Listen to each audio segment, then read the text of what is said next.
আসসালামু আলাইকুম রহমতুল্লাহি অবরকাত। ওয়ালাইকুম সালাম রহমতুল্লাহি অবরকাত। আসজাদ ভাই, অবশেষে আপনার সাথে দেখা হয়েই গেল। এই নতুন রূপে আপনাকে দেখে কি যে আনন্দ হচ্ছে তা বলার মতো না। ভাই আহমদ, আপনি যখন আমার কথা শুনেই এতটা আনন্দিত হয়েছেন, তখন একবার ভেবে দেখুন, আমি যখন নিজেকে আয়নায় দেখি তখন আমি কতটা আনন্দ বোধ করি। আমি যখন জামাতে ছিলাম তখন বারবার রাসূল করিম সাল্লাল্লাহু আলাইহি ওয়াসাল্লামের বাণী শুনেছি, এমন একটা সময় আসবে যখন মানুষ সকালে হবে মুমিন, আবার সন্ধ্যায় হবে কাফের, আবার সন্ধ্যায় হবে মুমিন, আবার সকালে হবে কাফের। অর্থাৎ একদিন এবং এক রাত নিজেকে ঈমানের উপর রাখা অত্যন্ত দুষ্কর হয়ে পড়বে। মূলত আমরা এখন সে যুগটাতেই আছি। এ যুগটা ছিল ঈমান চলে যাওয়া, কিন্তু আমার আল্লাহ আমার মতো অধম ও নিকৃষ্টকে কোনরূপ কাকুতি মিনতি ছাড়াই ঈমানের সম্পদ দান করেছে। জানি না কিভাবে আমি তার শুকরিয়া আদায় করব। আমি যখনই আমাকে আয়নায় দেখি তখন আমি এসব কথা ভাবতে থাকি।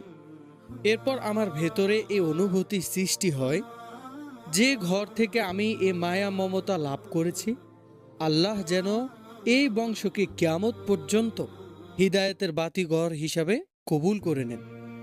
মৌলানা কালিম সাহেবের একটি আলোচনা শোনার পরই আমি এ দোয়া করতে শুরু করেছি, হে আল্লাহ, তুমি এ পরিবারকে কেবলমাত্র এখানকার জন্য নয়, বরং সমগ্র জগতের হিদায়েতের উৎস হিসাবে কবুল করো। আপনার ন্যায় নেক এবং পবিত্র মুসলমানের অন্তর থেকে বেরিয়ে আসা এ দোয়া আমাদের পরিবার এবং পরিবারের জন্য অনেক বড় অর্জন। আল্লাহ আপনার দোয়া কবুল করুন। ভাই আসজাদ, আমি আর্মগানের পত্রিকার পক্ষ থেকে কিছু কথা বলতে চাই আপনার সাথে। হ্যাঁ, অবশ্যই বলুন। প্রথমেই আপনার পারিবারিক পরিচয়টি বলুন। আমার দেশ নেপাল। আমার জন্ম কাঠমান্ডু থেকে 10 কিলোমিটার দূরে এক গ্রামে। জন্ম তারিখ 21শে মে 1980 সাল। আমি জন্মসূত্রেই ব্রাহ্মণ। আমার পারিবারিক নাম বিনোদ কুমার। আদর করে আমাকে গড্ডু বলে ডাকতো পরিবারের লোকেরা। আমি প্রাথমিক লেখাপড়া করেছি নেপালি।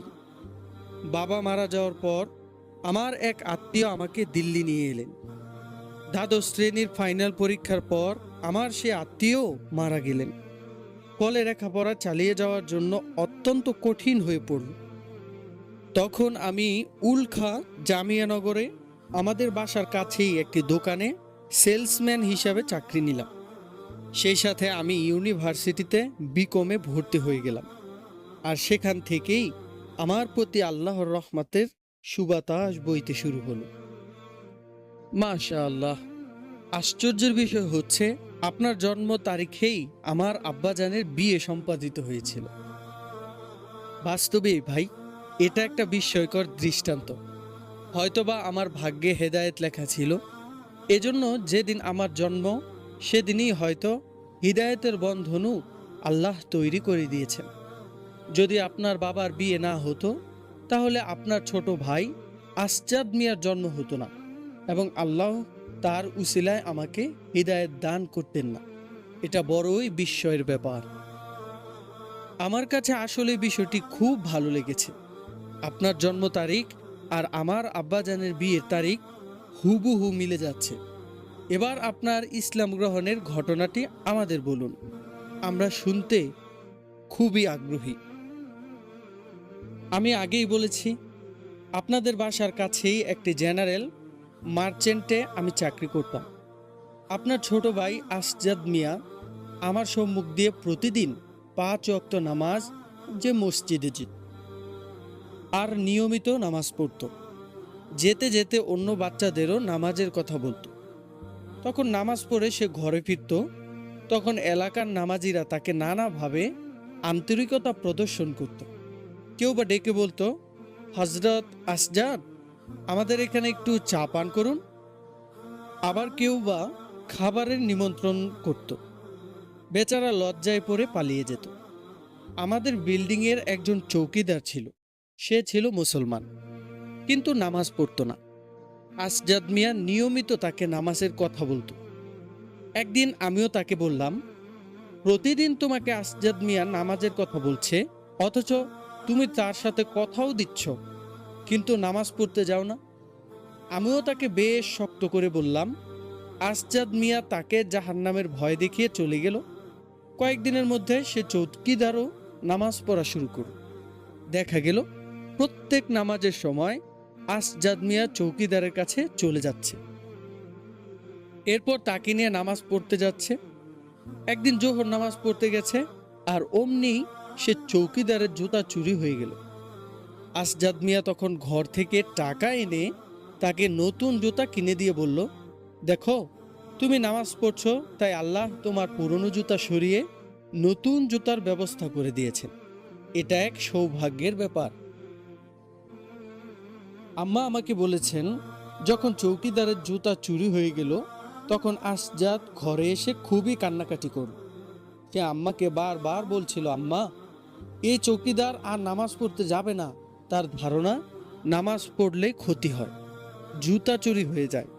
আপনি আমাকে কিছু টাকা দিন, আমি তাকে একজোড়া নতুন জুতা কিনে দেব, তাহলে সে নিয়মিত মুসল্লি হয়ে যাবে। সে আম্মার সাথে জিদ করে বসে এবং চৌকিদারের জন্য নতুন জুতা কিনে আনে। এবার বলুন, তারপর কি হলো? যখন চৌকিদার নিয়মিত নামাজি হয়ে গেল, তখন এলো আমার পালা। আসজাদ মিয়া জানতো না আমি একজন হিন্দু।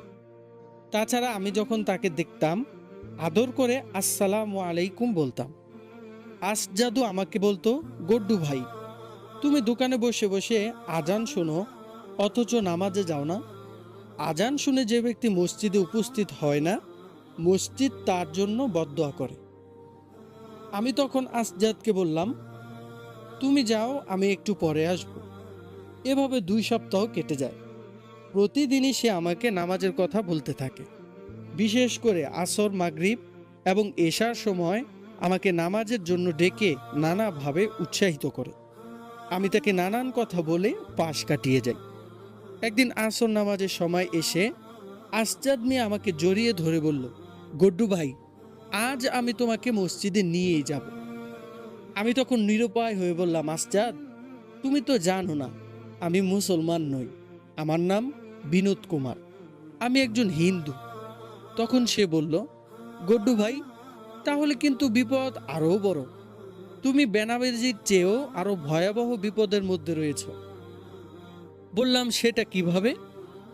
আসজাদ বলল, বেনামাজি জাহান্নামে গেলেও কোনো না কোনো দিন মুক্তি লাভ করে জান্নাতে যাবে, কিন্তু বেঈমান অবস্থায় কোনো ব্যক্তি মারা গেলে সে অনন্তকাল জাহান্নামে অবস্থান করবে। গড্ডু ভাই, তুমি কালেমা পড়ে মুসলমান হয়ে যাও। কথা বলতে বলতে জামাতের সময় ঘনিয়ে এসেছিল। আমি বললাম, আসজাদ, তোমার জামাত কিন্তু চলে যাচ্ছে। আসজাদ বলল, আমার তো জামাত যাচ্ছে, আর তোমার জীবন বেরিয়ে গেলে তো, হিন্দু অবস্থায় মারা গেলে একবার কি ভেবে দেখেছো কত বড় মারাত্মক ক্ষতি হবে তোমার? আমি বললাম, আচ্ছা, তুমি এখন মসজিদে গিয়ে নামাজ পড়ে আসো, এরপর কথা হবে। সে নামাজ পড়তে চলে গেল। নামাজ পড়ে এসে আবার সে আমাদের দোকানের সামনে দাঁড়ালো। ক্রেতা আসছে যাচ্ছে, কিন্তু আসজাদ অনড়। সে পুনঃ পুনঃ নানাভাবে উপদেশ দিচ্ছে। বলছে, গড্ডু ভাই, তোমার কাছ থেকে আমরা জিনিসপত্র কিনে থাকি, তোমার সাথে আমাদের কত রকম কথা হয়। আমি বললাম, আসজাদ, তুমি এখন যাও, পরে কোনো সময় কথা হবে। সে বলল, এর কি নিশ্চয়তা আছে? আজই তোমার মৃত্যু হয়ে যেতে পারে। যখন দেখলাম সে নাছোড়বান্দা, তখন ভাবলাম এ একজন শিশু মানুষ। আচ্ছা আহমদ ভাই, এখন আসজাদের বয়স কত হবে? 11 বছর। অর্থাৎ আমার সাথে যখন কথা হচ্ছিল তখন তার বয়স ছিল 8 বছর বা এর চেয়েও কম। আমি ভাবলাম, আচ্ছা, এর কথা রাখতে আমার এমন কি অসুবিধা? মূলত তাকে একবারের জন্য বা তার মন রক্ষার্থে আমি বললাম, ঠিক আছে, কালেমা পড়িয়ে দাও আমাকে। আসজাদ আমাকে বলল, গড্ডু ভাই, তুমি একটি মুসলমান নাম রেখে নাও। আমি বললাম, নামও পরিবর্তন করতে হবে? আসজাদ বলল, আব্বা বলেন, নাম পরিবর্তন করা জরুরি নয়, কিন্তু ভালো। যখন তুমি কালেমা পড়েই নিয়েছো, তখন নামটাও পরিবর্তন করে নাও, এটাই ভালো। আমি বললাম, আচ্ছা ঠিক আছে, তুমি বলো আমার নাম কি হবে।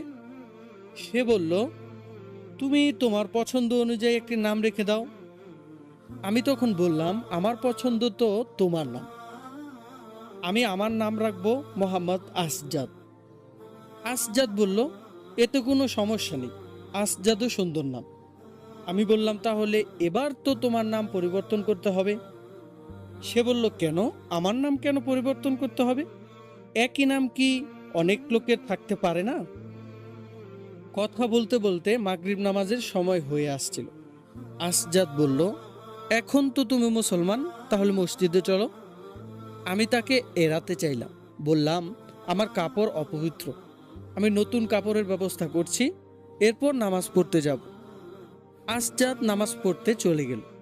নামাজের পর আপনার আব্বাজানের কিতাব আপ কি আমানত নিয়ে এসে বলল, আসজাদ ভাই, এই পুস্তিকাটি খুবই মনোযোগ দিয়ে পড়বে, এরপর বুঝতে পারবে আল্লাহ তোমাকে মুসলমান করে কি অনুগ্রহ করেছেন। একবার নয়, তোমাকে বইটি বারবার পড়তে হবে। তার হাত থেকে আমি বইটি নিয়ে মনে মনে ভাবলাম, কি অদ্ভুত ছেলে দেখছি, ঝোঁকের মতো লেপ্টে গেছে। এছাড়া আমি যেন ভেতরে ভেতরেও তার কণ্ঠ শুনতে পাচ্ছিলাম। একজন ছোট্ট শিশু, সে তোমাকে এতটা দরদ ও আন্তরিকতার সাথে কালেমা পড়াচ্ছে, আর তোমাকে নামাজ পড়ার কথা বলছে। আমি আসজাদকে বললাম, অবশ্যই পড়ব। আসজাদ বলল, পরিপূর্ণ ওয়াদা কিন্তু? আমি বললাম, একেবারে পাক্কা ওয়াদা। আমি দোকান বন্ধ করে আমার ঘরে চলে গেলাম, খাওয়া দাওয়া করে শুয়ে পড়লাম। সামান্য পর আমি একটা স্বপ্ন দেখলাম এক স্থানে প্রচণ্ড আগুন, সে আগুন থেকে শিখা বের হচ্ছে, মানুষ সে আগুনে দগ্ধ হচ্ছে, উপরে উঠছে, আবার কখনো লেপ্টে যাচ্ছে। আগুনের লেলিহান শিখা আকাশ স্পর্শ করছে, সে ভয়ানক আগুনের লেলিহানে পুড়ে মানুষ চিৎকার করছে। আগুনের শিখা উপরের দিকে উঠে যাচ্ছে, আর আস্তা দূর থেকে আমাকে বলছে, গড্ডু ভাই, এটা হলো জাহান্নাম, আল্লাহ কালেমার উসিলায় তোমাকে এ আগুন থেকে সুরক্ষা করেছেন। আর এ কথা শোনার পর আমার ঘুম ভেঙে গেল। এ আগুনের দৃশ্য আমার মধ্যে কি পরিমাণ ভীতির সঞ্চার করেছিল তা আমি বলে বোঝাতে পারবো না। আমাদের ঘরে ঘুমন্ত সাথীদের প্রতি কোনোরূপ পরোয়া করা ছাড়াই আমি লাইট জ্বালিয়ে দিলাম। আপকি আমানত পুস্তিকাটি পড়লাম, দুবার তিনবার পড়লাম। মনে মনে বললাম, আসজাদ, তুমি সত্যিই আমার কল্যাণকামী। তুমি আমাকে বিনোদ কুমার থেকে আসজাদে পরিণত করে মুসলমান করেছ। তুমি আমার ভালোই করেছ। তুমি আমাকে দিয়ে আমার ওয়াদা পূরণ করিয়ে নিয়েছ। আমি জানি না তুমি কি কোনো শিশু, না আল্লাহ তোমাকে অন্য কিছু বানিয়েছে। আমার মনে হলো আসর নামাজের পর আমি কালেমা পড়েছিলাম। কালেমা পড়ার পর আমার উপর যে নামাজগুলো ফরজ হয়েছে সেগুলো আদায় করা আমার কর্তব্য। তাছাড়া প্রায়ই আমি শুনতাম আসজাদ নাফিসকে বলতো, এক ওয়াক্ত নামাজ কাজা করলে জাহান্নামে 2,88,00,000 বছর জ্বলতে হবে। আমি আমার রুমমেট ফরিদকে ঘুম থেকে জাগালাম, জিজ্ঞাসা করলাম, সন্ধ্যা 6টা থেকে রাত পর্যন্ত একজন মুসলমানের উপর কতগুলো নামাজ ফরজ হয়? সে বলল, 2 ওয়াক্ত। আমি বললাম, তুমি আমাকে নামাজগুলো পড়িয়ে দাও। সে বলল, এখন ঘুমাও, আমার ঘুম নষ্ট করুন। আমি তাকে পিড়াপিড়ি করতে লাগলাম। এক সময় আমার প্রতি তার করুণা হলো। সে উঠে আমাকে উজু করালো, মাগরিব ও এশার নামাজ পড়ালো। তার অনুসরণে আমি এলোমেলো রুকু সিজদা করে নামাজ আদায় করলাম। পরদিন সকালে আমি দোকানে গেলাম। আসজাদ স্কুল থেকে ফিরছিল। তাকে দেখে আমি উঠে দাঁড়ালাম, বললাম, আসজাদ, বাসায় ব্যাগ রেখে খাওয়া দাওয়ার পর দোকানে এসো। কাল আমি জীবন বাঁচানোর জন্যই তোমার নির্দেশনায় কালেমা পড়ে নিয়েছিলাম। এরপর আমি আপকে আমানত পড়ে ইসলামকে বুঝেছি। এখন তুমি আমাকে সত্যি সত্যি কালেমা পড়িয়ে দাও। এরপর আসজাদ আমাকে পুনরায় কালেমা পড়ান। আমি তখন থেকে নিয়মিত নামাজ পড়তে মসজিদে যেতে শুরু করলাম। আমার দোকানের মালিকও ছিল মুসলমান, আর 10 জন সাধারণ মুসলমানের মতোই একজন ব্যবসায়ী মুসলমান। 2-3 দিন পর একদিন আমার মালিক লক্ষ্য করলো আমি মসজিদ থেকে আসছি। তখন বলল, আরে গুড্ডু, তুমি মসজিদে গিয়েছিলে কেন? আমি বললাম, আসজাদ জিদ ধরেছিল। আমি ভাবলাম মসজিদে গিয়ে নামাজ পড়ে দেখি না কেমন লাগে। মালিক বলল, তোমার কি মাথা খারাপ হয়ে গেছে? এখানে ক্রেতা অপেক্ষা করছে। তার কথায় আমার মন ভেঙে গেল। মনে মনে ভাবলাম, কি পশুর মতো আমাকে শাসাচ্ছে। আমি আপকি আমানত বইটিতে পড়েছিলাম, নিয়মিত নামাজ পড়া একজন মুসলমানের জন্য ফরজ, অবশ্য কর্তব্য।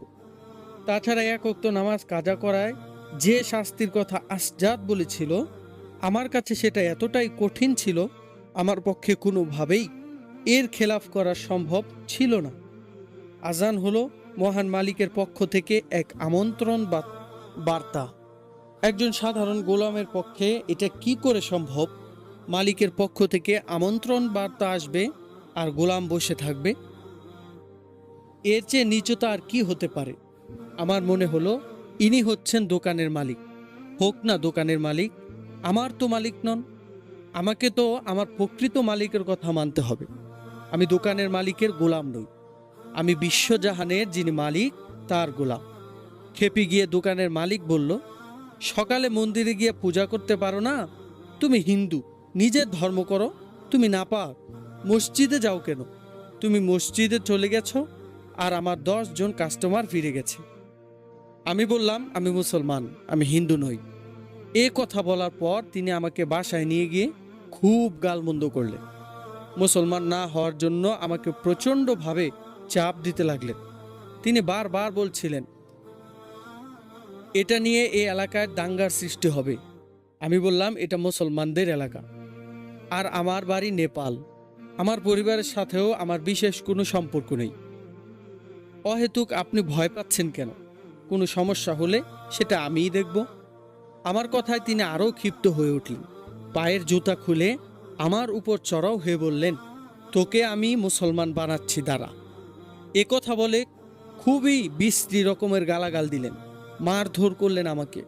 আমার শরীরের কয়েক স্থান থেকে রক্ত বের হতে লাগলো, কিন্তু তার জিদ কমল না।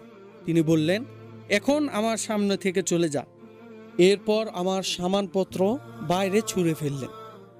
সময়টা ছিল ফেব্রুয়ারি মাস, রাতটা গভীর, বাইরে বৃষ্টি হচ্ছে। বৃষ্টিতে আমার বইপত্রগুলো ভিজছে। আমি তখন কোনো আশ্রয় খুঁজলাম না। মনে মনে আবেদন করলাম, হে আমার মালিক, আমি তোমার গোলাম। তোমার গোলামির জন্য জীবন দিতে হলে এর জন্য আমি প্রস্তুত। তুমি আমার ঈমান অটুট এবং কবুল করো। ভাই আসজাদ, ক্ষমা করবে, আসলে আমাদের মোটেও জানা ছিল না আপনার প্রতি এমন অবিচার করা হয়েছে। আচ্ছা, এরপর কি হলো বলুন? পরদিন আমার মালপত্র তুলে নিয়ে আমি একটি যাত্রী ছাউনির নিচে রাখলাম। এক ভদ্রলোক প্রাইভেট কার নিয়ে তার এক বন্ধুর সাথে দেখা করতে গিয়েছিল। যাত্রী ছাউনির নিকটে এসে তিনি গাড়ি থামিয়ে আমাকে ডেকে বললেন, আপনি এখানে বসে আছেন কেন? আমি বললাম, এমনি। তিনি বললেন, না না, সত্যি করে বলুন। তখন আমার বেশ লজ্জা হলো।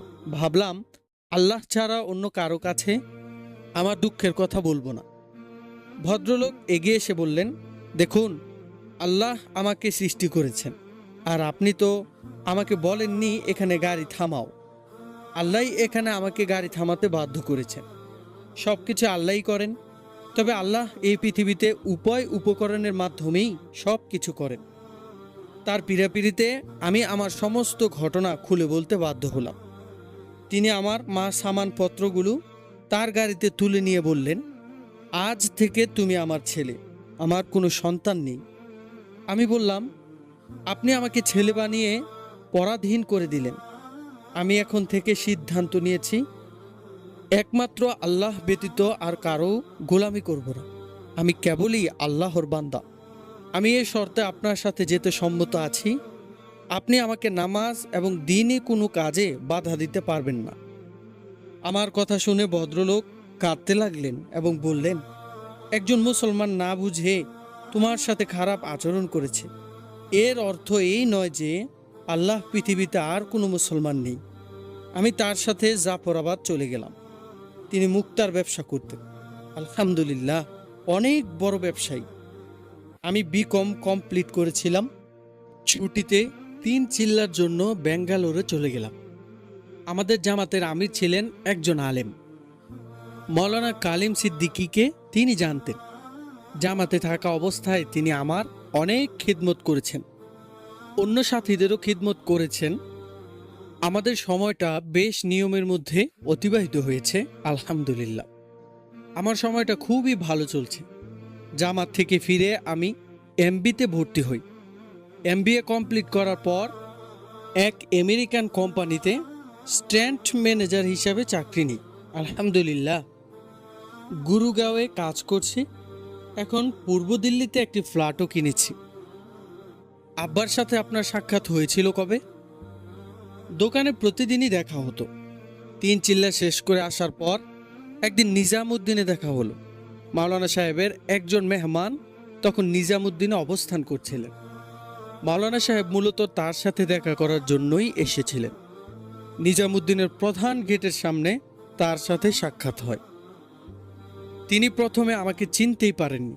আমি বললাম, আমি গড্ডু, আপনার বাসার সামনের দোকানে কাজ করতাম। একথা বলতেই তিনি আমাকে জড়িয়ে ধরে বললেন, এরপর তুমি কিভাবে মুসলমান হলে? আমি তাকে সেই কাহিনী শোনালাম। তিনি আমাকে বাসায় যাওয়ার জন্য খুবই পীড়াপিড়ি করলেন। তার সাথে যখন বাসায় গেলাম, আসজাদ আমাকে বলেছিল, তোমার মালিক তোমার সাথে যে অবিচার করেছেন সে আমি আল্লাহ তাআলার কাছে কেঁদে কেঁদে ফরিয়াদ করেছিলাম, হে আল্লাহ, তুমি দুনিয়াতে এর বিচার করো। একজন বিদেশি মুসলমান, তার প্রতি সে এমন অবিচার করেছে। আল্লাহ কিন্তু বিচার করেছেন। তার দোকান বন্ধ হয়ে গেল। তার কোটি টাকার প্লট সন্ত্রাসীরা দখল করে নিয়েছে। তার সামানপত্র পর্যন্ত মহল্লার গলিতে ওরা ছুঁড়ে ফেলেছিল। মহল্লার লোকজন তাকে এক সময় খানা পানি দিত। এ কাহিনী শুনে আমার মনেও বেশ কষ্ট লাগলো। আমি দোয়া করলাম, হে আল্লাহ, তুমি তাকে মাফ করে দাও। বেচারা ঘরহারা হয়ে পড়েছে, তুমি তাকে উত্তম ব্যবস্থা করে দাও। এখন কিভাবে সময় কাটছে? আলহামদুলিল্লাহ, আমি বিয়ে করেছি। আমার স্ত্রীও দিনদার এবং গ্রাজুয়েট, পুরনো দিল্লির পাঞ্জাবি পরিবারের মেয়ে। আমরা খুব সুখে জীবন অতিবাহিত করছি। সে ও মহিলাদের সাথে মাস্তুরাতে জামাত বের হয়। তাছাড়া আমি কেনিয়াতেও এক চিল্লা দিয়েছি। স্বদেশে আপনার আত্মীয় স্বজনের কথা কিছু ভেবেছেন কি? এ বিষয়ে আমার স্ত্রী আমাকে বারবার দৃষ্টি আকর্ষণ করেছে। আগামী মাসে আমরা কাঠমান্ডুতে যাচ্ছি। দোয়া করবেন আমাদের এ সফর যেন সফল হয়। আরমোগানের পাঠকদের উদ্দেশ্যে কিছু বলুন। আমার ক্ষুদ্র জীবনের এই কাহিনী একটি দৃষ্টান্ত। এর মধ্যে শিক্ষার অনেক উপকরণ রয়েছে। রাসূল করিম সাল্লাল্লাহু আলাইহি ওয়াসাল্লাম এর সময় অমুসলিমরা মুসলমানদেরকে কষ্ট দিত, কেন মুসলমান হয়েছ? আর এখন মুসলমান ভাই নও-মুসলিমদেরকে মারছে এবং বলছে, কেন মুসলমান হয়েছ? এমন অবস্থায় কিভাবে আমরা নেতৃত্ব লাভের আশা করতে পারি? আপনাকে অনেক ধন্যবাদ। আসসালামু আলাইকুম ওয়া রাহমাতুল্লাহ। আপনাকেও অনেক ধন্যবাদ। ওয়া আলাইকুম সালাম ওয়া রাহমাতুল্লাহি ওয়া বারাকাতুহু। আলহামদুলিল্লাহি রাব্বিল আলামিন। সমস্ত প্রশংসা আল্লাহ তাআলার জন্য, যার রহমতে আমরা আজকের সাক্ষাৎকারটি পড়ে আপনাদের সামনে উপস্থিত করতে পেরেছি। আশা করি এই নও-মুসলিম ভাইয়ের সাক্ষাৎকারটিও আপনাদের কাছে ভালো লাগবে। যদি আমাদের চ্যানেলের এই ভিডিওগুলো আপনাদের কাছে ভালো লেগে থাকে তাহলে অবশ্যই চ্যানেলটিতে লাইক করবেন, কমেন্টে আপনার মতামতগুলো অবশ্যই জানাবেন এবং বেশি বেশি শেয়ার করবেন। কেননা বেশি বেশি শেয়ার করলে বেশি বেশি মানুষের কাছে পৌঁছাবে এবং এতে কেউ যদি উপকৃত হয় এর সওয়াব হাশরের ময়দানে অবশ্যই আপনাকেও আল্লাহ তাআলা দান করবে। এজন্য চ্যানেলটি সাবস্ক্রাইব করে বেল আইকনটি প্রেস করে আমাদের সাথেই থাকুন।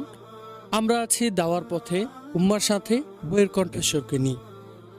ইনশাল্লাহ আগামী পর্বে আমরা আমাদের আরেকজন নও-মুসলিম ভাইয়ের ঘটনা নিয়ে আপনাদের সামনে উপস্থিত হব।